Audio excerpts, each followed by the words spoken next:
Какви са приликите и разликите между различните дачи от различните години?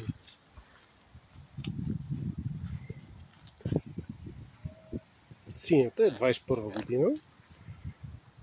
Това нещо се намира по-нависоко. На модела от 22 година, 23 година се намира ниско долу. На новия модел от 24-25 година, по-скоро 23-24, също е долу като на другия модел.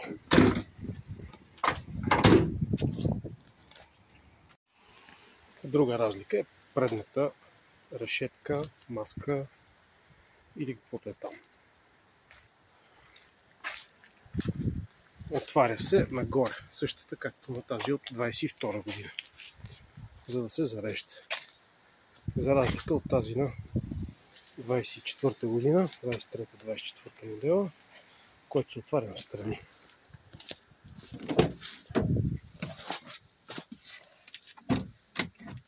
Да. Тази се отваря на страни. Няма голямо значение, но се отваря по този начин. Декоративни разлики. В модела от 24 година имат стикерчета.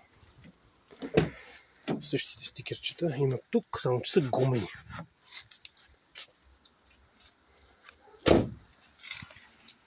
На тези нямат стикерчета тук. Нямат стикерчета тук. 21 година също нямат стикерчета.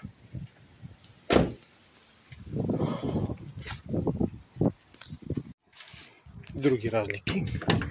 В интериора 21 година волана е със старото лого. Седалката кожена, няма никакви надписи.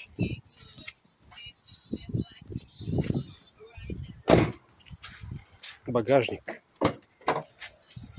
Кората е абсолютно плоска.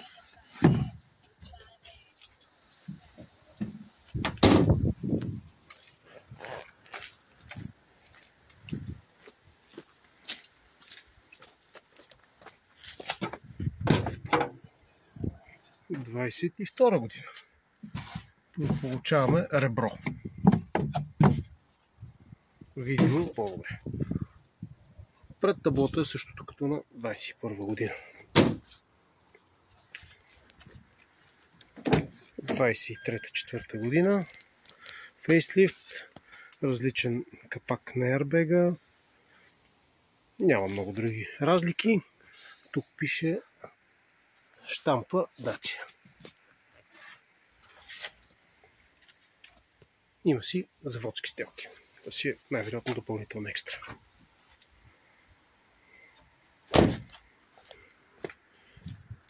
Кората отново е с ребро. Като на модела от 22 година. Още нещо, тук таблото е доста шарено. Навигацията също е доста шарена.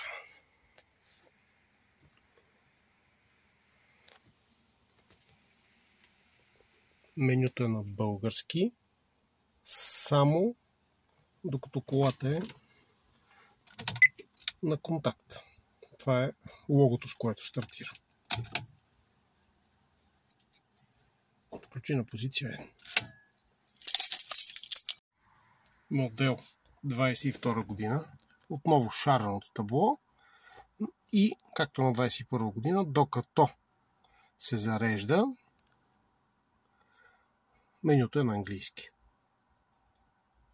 24 година таблото не е чак толкова шарено.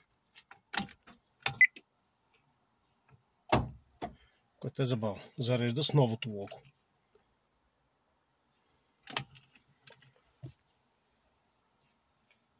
И тук не е шарен. По-различно. 22 година. Зарежда с новото лого тук и с старото лого тук. Много забавно. Спирането на зареждането. Отключваме колата, щракваме и дърпаме контакта. За зареждането на новия модел всичко е по-старому. Просто слагаме. Чува се штрак-штрак и започваме зареждане. Да видим сега, ще на български. Ето. Тук вече сме на български. Изключването става като може да стане посредством ключа или с бутона за отключване. Също както на стария модел. Тук казва, че вече не се зарежда.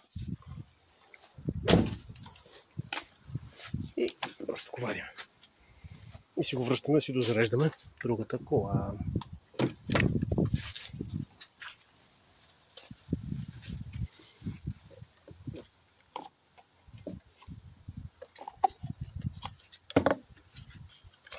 Тази още новичка.